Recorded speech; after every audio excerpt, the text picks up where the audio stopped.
ঈদের যখন আমরা ইস্তেসকার নামাজ পড়বো, খুব বেশি মনটাকে ভাঙা রাখবো, আল্লাহ পাকের দিকে মোতাবাজ্জ করব।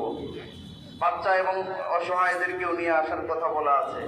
কোন কোন কিতাবে গবাদি পশুগুলোকেও নিয়ে আসার কথা আছে, জীর্ণ শীর্ণ ভাবে আসার কথা আছে, লেবাস উল্টিয়ে পরার কথা আছে, এবং কোন কোন বর্ণনায় হাত উল্টিয়ে মোনাজাত করার কথাও বলা আছে। আমরা দুইটা নিয়মই অবলম্বন করতে পারি, হাত সোজা রেখে এবং উল্টিয়ে, দুইটাই করতে পারি। হযরত ইবনে আব্বাস রাদিয়াল্লাহু তাআলা আনহুমা, ওনার এক বর্ণনায় আছে যে এই 2 রাকাত নামাজে অতিরিক্ত তাকবীরের কথা বলা আছে। প্রথম রাকাতে 7 তাকবীর, দ্বিতীয় রাকাতে 5 তাকবীর, এবং তাকবীর যদি কম বেশি হয়ে যায় তাইলেও সমস্যা নাই, নামাজ হয়ে যাবে।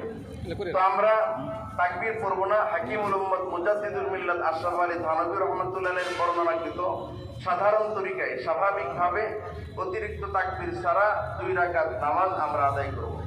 এরপরে খুতবা হবে, এরপরে ইনশাআল্লাহ আমরা মোনাজাত করব। পিছনে বিছানা থাকলে আমরা বসে পড়ি।